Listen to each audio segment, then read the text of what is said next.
Finally, Keegan Murray is receiving the recognition that he deserves as one of the next generation of NBA stars. He today has been added to the USA Select team, and I'll explain to you what that means ahead of the FIBA World Cup. Plus, Kings general manager Monte McNair spoke about Keegan Murray this offseason in an article with The Athletic, and The Athletic released their offseason power rankings. It's all right here on Locked On Kings. You are Locked On Kings, your daily Sacramento Kings podcast, part of the Locked On Podcast Network, your team every day. And now, ladies and gentlemen, it is that time for another episode of Locked On Kings.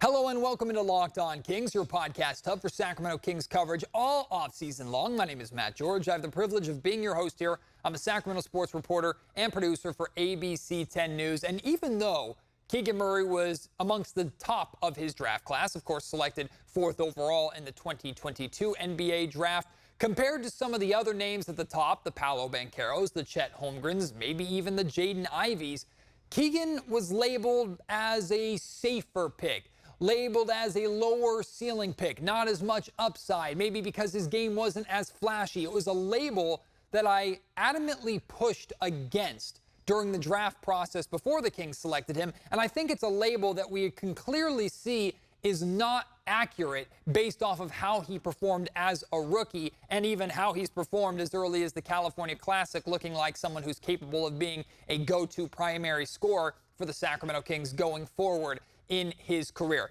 Draft labels are always a coin flip, right? And just because a player isn't necessarily supremely athletic or can jump out of the gym or can knock down threes with their eyes closed, even though Keegan Murray turned out to be the best shooting rookie in the history of the NBA, just because they're not as flashy as it may appear on draft night or going into the draft and with their mixtapes in college and in high school, that does not mean that once they get to the NBA, they won't become the next greatest star. Now, I'm not necessarily saying that I expect Keegan Murray to become a superstar in the NBA, but an all-star for the Sacramento Kings, that is what this team believes he is, and he is on the path to achieving that, as like I mentioned in the introduction today, Keegan Murray was named to the USA Select team. Now, what does that mean? The USA Select team is essentially the reserve roster. So Team USA has a 12-man roster that they've already announced going into the FIBA World Cup later on this summer. Some of the names on that team include Anthony Edwards, McCall Bridges, Jaren Jackson Jr., and Brandon Ingram. The Select team is that next generation, right? The younger players, the players that maybe one day will actually make the Team USA roster, whether it's for the Olympics or for the FIBA World Cup or whatever it may be. The Select team is the team that, not calling it the G League team of Team USA isn't necessarily fair or accurate, but it's like all these guys are on Team USA two-way contracts because they're going to spend the summer. They're going to spend August. Training camp begins August 3rd. They're going to spend the summer working with the Team USA main roster. Keegan Murray is going to get the opportunity along with guys like Chet Holmgren, Jalen Williams, Cade Cunningham, Jalen Green. He's going to get the opportunity to practice against the Team USA main roster for a week at a time. And because he is on the Select team, that means he is eligible to travel with Team USA to the Philippines, where the FIBA World Cup is being held, and serve as a injury replacement if necessary. Now, I don't know all the specific details of if the Team USA will travel all 12 of the Select team guys. Maybe they'll select a few guys from that roster to go with them to add some depth in case maybe a big man or two, in case a big man goes down, a wing or two, a point guard. I don't know specifically how many are traveling, but it means Keegan Murray is at least, as part of the Select team, eligible to go and travel with Team USA and potentially be a part of the World Cup. Although I don't believe that Keegan will get that opportunity. And honestly, if I'm being completely selfish, I don't want Keegan to get that opportunity. I want him to get this recognition, right? I want Keegan to be looked at amongst the next crop of NBA stars. Keegan absolutely deserves to be on this list. Again, the names that have been reported to be joining him on the select team today, announced by Shams. Chet Holmgren, Jalen Williams, Cade Cunningham, Jalen Green. We got to also start talking about Keegan Murray as the best name amongst this list, by the way.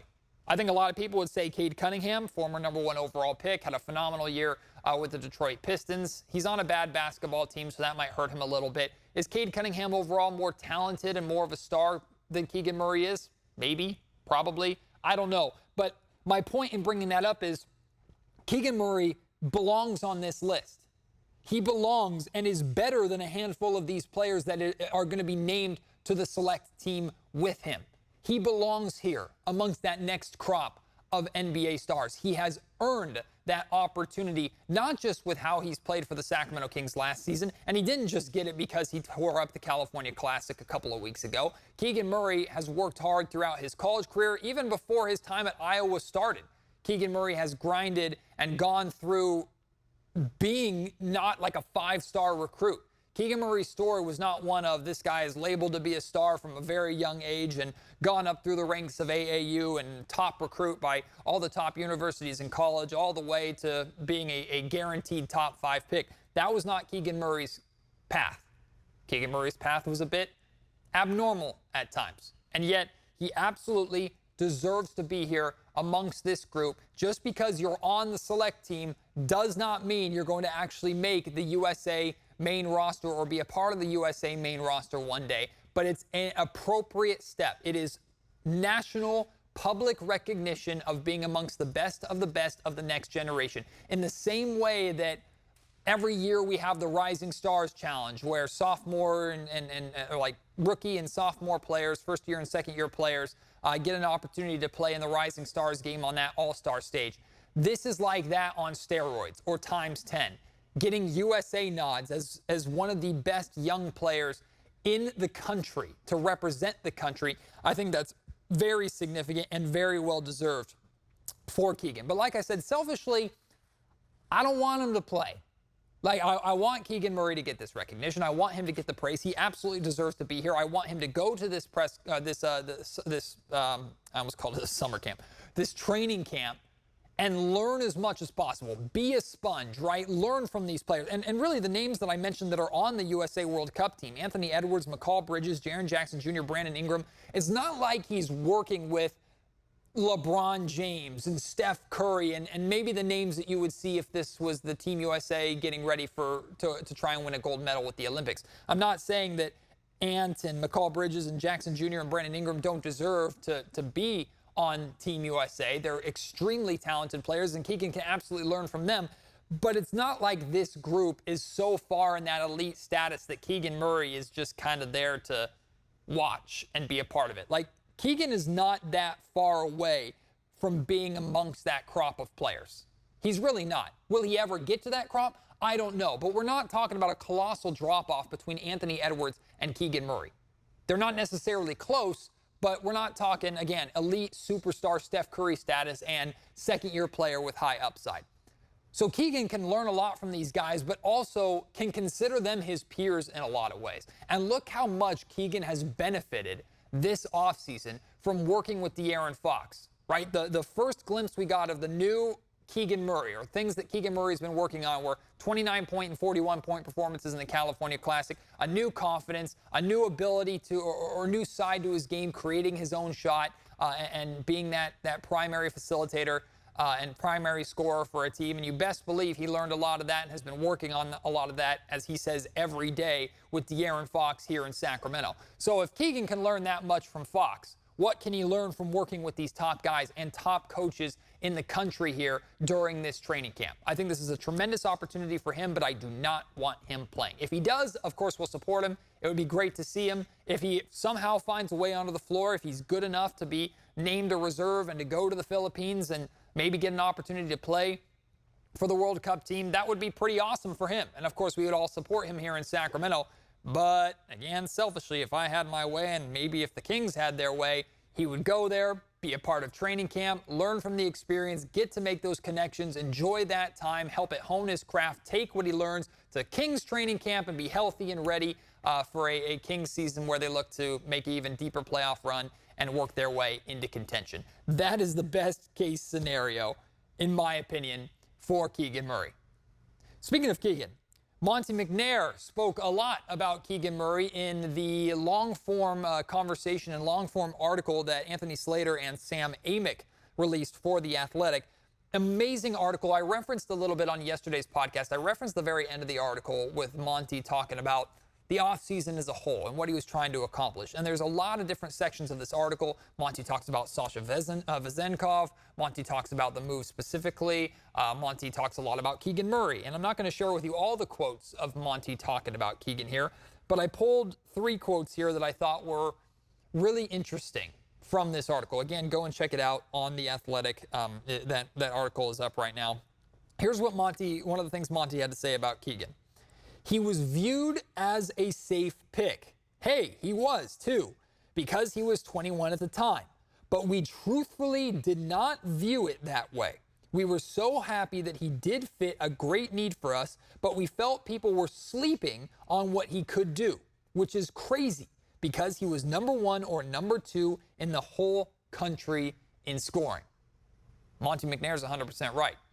I'm not saying that I deserve to be on the level of Monty and his staff because they actually know what the hell they're doing, and I'm more grasping at straws and just saying why I like a player based off of the film and limited college basketball that I've watched. But I saw the same thing in Keegan. I saw not a safe pick. I saw a player that was, even though he was older, very skilled and very capable of not just fitting with the Sacramento Kings, but having a successful career in Sacramento. And again, that whole idea of him having a lower ceiling than a Jaden Ivey or some of these other picks because he was not as flashy as them, I thought was absurd. So it was good to hear Monty say that. Here's another quote of what Monty said in this article. He said, quote, "We know we need Keegan to take another step." I've talked a lot with you about needing or the Kings relying on Keegan to become that third scorer, and that internal improvement is how the Sacramento Kings are going to get better next year. Sorry, here's the quote again. We know we need Keegan to take another step. And one of the ways he can do that is to be more of a second or third option as opposed to a fourth or fifth option. And it's hard to do that when you have 2 All-NBA guys, right? Then you have when you have Kevin Huerter and Harrison Barnes. So you know it may take some time for him to do that within the natural flow. Again, Monty, he's not trying to be super unpredictable or sneaky with it's not hard to predict or to understand what Monte McNair is trying to do and how he's trying to build this team and how much he believes in this core and their improvement. He clearly looks at Keegan Murray. I've told you a million times the Kings view Keegan Murray as a future all-star. Whether or not he'll reach that is we've yet to see. But the idea that I've seen some people say that the Kings are not improving or have not improved or won't improve because they didn't replace Harrison Barnes or make a massive upgrade this offseason, I think is silly when you have a second-year player that showed so much upside as just a rookie where he wasn't truly featured in the offense when he's shown, or at least is showing, that he can be featured more. And now the general manager is directly telling you we need him to make that step. We need him at times to become the second or third scorer. That's the next step in his evolution as a player, and that makes us better as a basketball team. It's not going to be easy to do because there's so many weapons on this Kings roster. There's so many weapons in this starting lineup, but we feel he's capable of doing that. The last quote I want to read for you, it's actually part of a quote. Monty says, quote, "Just to show you that I'm not trying to toot my own horn, I did not see 206 threes coming off of his hand right away." I love Monty because he's an incredibly humble guy. He and Mike Brown, like, it's almost like sometimes I want them to brag a little bit. Like, puff out your chest. Like, you're the unanimous coach of the year. You're the general manager of the year. Yes, you have amazing staffs around you that have helped you accomplish that. And nobody thinks that you're going to take all the glory from them and not give them anything. But talk about yourself a little bit, damn it. You and your draft room, your scouts, were 100% correct with Keegan Murray. 100% correct. It was the right decision to take him at 4 over Jaden Ivey or trading the pick or taking somebody else. Keegan was the right choice. The right choice for the team and the right choice overall. At least he's very much trending that way. Puff out your chest about that a little bit, just like I think Monte McNair should puff out his chest a little bit more about the Domantas Sabonis trade that he was killed for at the time. That's not Monty's style, but you know what? I'll do the bragging for Monty. I certainly didn't know that Keegan was going to hit 206 threes and break the record either. Did not predict that by any means. And truthfully, even those of us like Monty who are the highest on Keegan Murray that we could possibly be, I don't think we expected Keegan to be this good this quickly. But of course, that gives you a tremendous amount of excitement for what's next for young Keegs next season and beyond. So what do you think about those quotes? What do you think about Keegan Murray being named to the select team? Let me know at MattGeorgeSack on Twitter. You can email me, mattgeorgesports@gmail.com. And of course, if you're watching on YouTube, leave your thoughts in the YouTube comment section down below. Today's episode of the Locked On Kings podcast is brought to you by FanDuel. With it being baseball season, take your first swing at betting MLB on FanDuel, and you can get 10 times your first bet amount in bonus bets up to $200. That's right, you bet 20 bucks, you'll land $200 in bonus bets, whether you win or you lose. You could either be in the green, already making money, and have more bonus bets for you to make even more money on top of that, or this is an insurance policy, right? Maybe that first bet doesn't go so well. Maybe you're already in the red. Here's bonus bets, $200 worth of bonus bets for you to make that money back and make a profit on top of that, because FanDuel wants you to stay and play. They don't just want you to cash in on one bet and leave, and they don't want you to lose one bet and then not play anymore. It's all about having fun and enjoying the game on FanDuel. All on an app that's safe, secure, and super easy to use. Plus, when you win, you can get paid instantly. There's no better place to bet on MLB than on FanDuel, America's #1 sportsbook. Sign up today. Visit FanDuel.com/lockedon to get up to $200 in bonus bets. That's FanDuel.com/lockedon. FanDuel, the official partner of Major League Baseball. As the season gets closer and rosters are finalized, we're going to start seeing more and more power rankings. And it's going to be fun to see the Sacramento Kings entering a season high on the power rankings. But so far, the Athletics power rankings that came out today are the first and only power rankings that I've seen going into next season. And what I like about these power rankings from the Athletic is not only do they have the typical numbers, right? Team 1 through Team 30, 1 being the highest on the power rankings, 30 being the lowest. They also have tiers, right? Different tiers from contenders all the way down to tanking teams. So where did the Sacramento Kings end up on this power ranking? Well, coming into the season, the Kings are 9th in the power rankings. However, they're on tier 3, according to The Athletic, which is the playoff hopefuls. And they gave an explanation of that. They said, the playoff hopefuls tier are teams that should expect to make top 6 in the conference.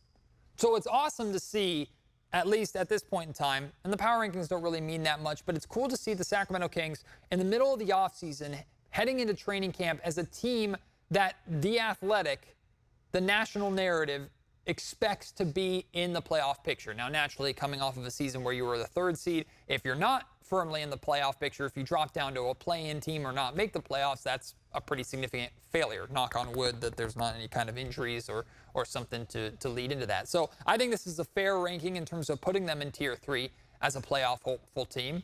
I do believe that they're maybe closer to being a contending team than Athletic is giving them the credit for, but also amongst the explanation of why they have them in tier 3 playoff hopefuls instead of tier 2, which is one piece away from truly contending, there's questions about defense. And this is a big question that we've been asking all offseason. It's a big question that we're going to ask throughout training camp. And honestly, I still think it's going to be a big question that we're going to ask with this team going through next season. Because while the Kings have added some pieces that I think can help defensively, just like we expect the majority of the improvement from this Kings team to come from this core learning and growing together, part of that learning and part of that growth is being a better team on the defensive end. The Kings don't have to turn into a top defensive team in the league. What was encouraging was that during the NBA playoffs, they played solid defense against the Golden State Warriors throughout the playoffs. How much of that was it being playoff basketball and officials allowing the Kings and allowing the game to be more physical and calling less ticky-tack fouls and stuff like that? How much of it was that? And how much of it was the Kings just slowly but surely developing into a team that knows how to play and communicate on the defensive end and play good team defense and play off of one another? We'll have to wait and see, and we'll get maybe some of the answers to that in training camp and during the regular season. But yes, the Sacramento Kings have to improve as a defensive team overall, first and foremost, before they can even be considered a contending team.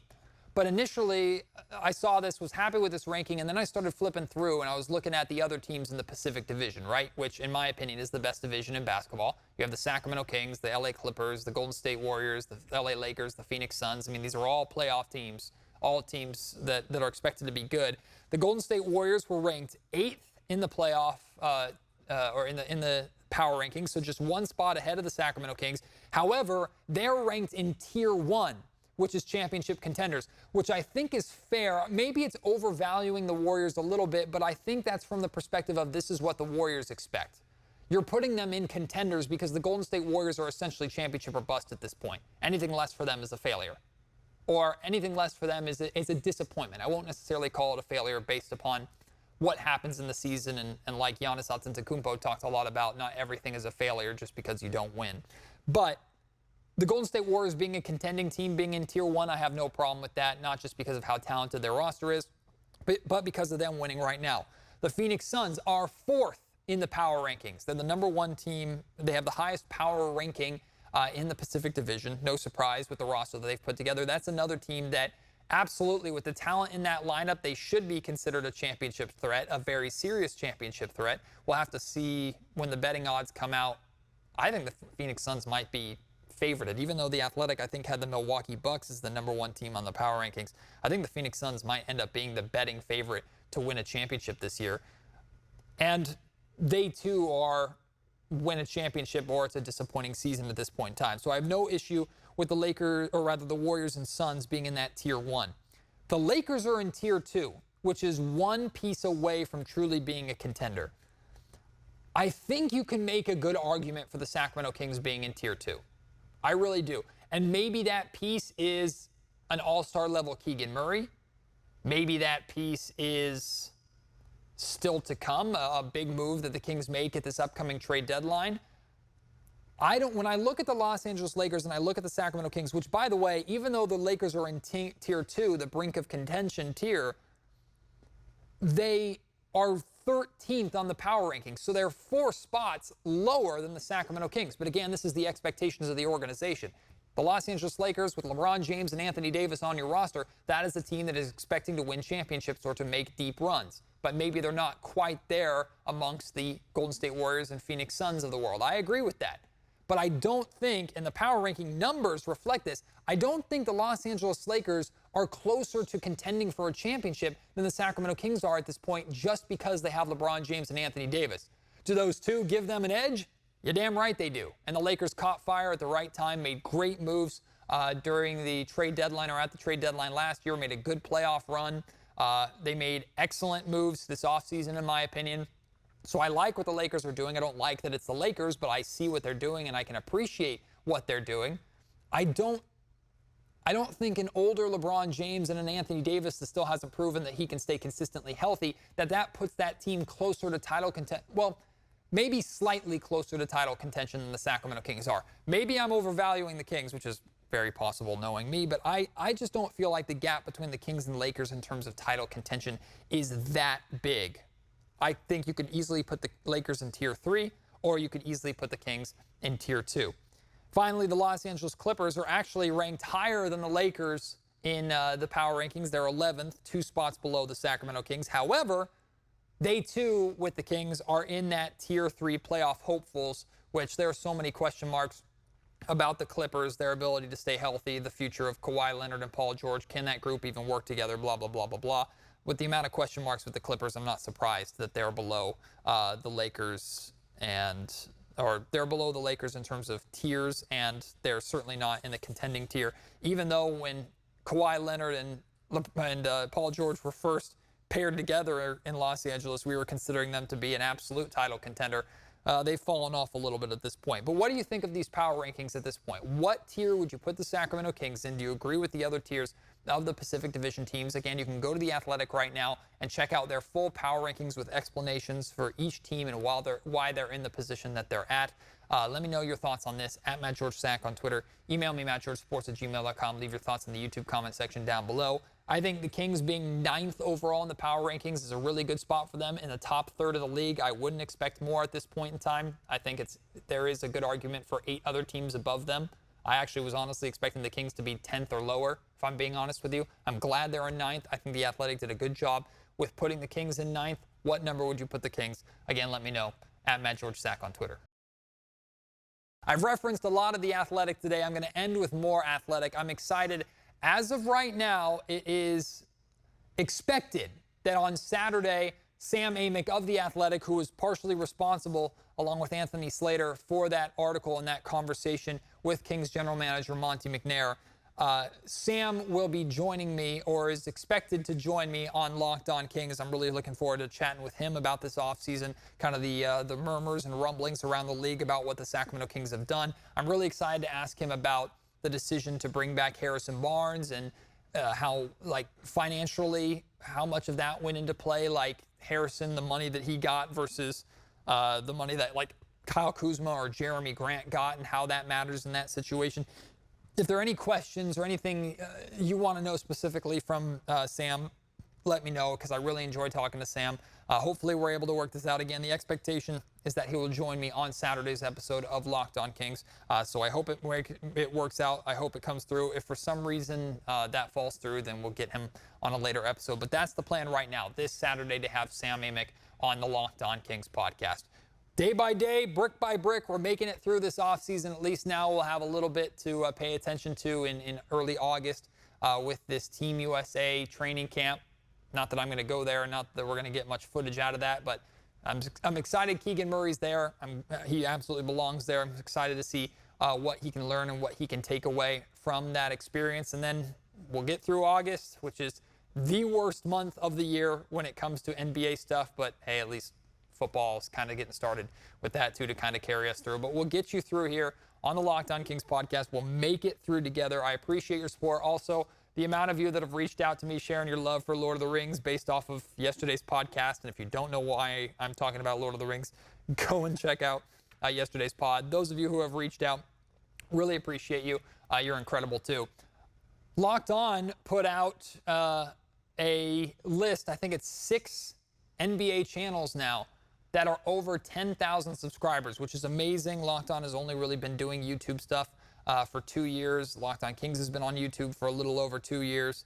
And we just passed 7,000 subscribers. I would love by the end of the season to be at that 10 mark, but whatever we can get, I'm super, super appreciative for. Those of you who are watching on YouTube, thank you so much. If you could subscribe, and a lot of you are watching but not necessarily subscribed yet. Hopefully you'll make that decision one day. You don't necessarily have to do it today, but it helps us out a lot. Keep sharing that. And of course, my audio listeners, you know how amazing you are. Those numbers continue to be incredible too. Locked On Kings is amongst the top in the network in terms of audio listens and audio downloads, which is incredible. So keep up that support. It's fitting for this Kings fan base, but it's fun to see Locked On Kings and the success of this podcast amongst the big markets in Locked On, right? Sometimes we rival Boston, sometimes we rival LA, sometimes we rival Golden State. It's really, really fun for this fan base to support and to be in the same realm at times as those other shows and those other markets. And I truly do not take that for granted. I'm so lucky to be able to be a part of this fan base and to serve this fan base and have your support. So thank you again so much. We'll get through this offseason together. Can't wait to have you join me on the next episode of Locked On Kings. Until then, my name is Matt George. You've been listening to the Locked On Kings podcast, part of the Locked On Podcast Network.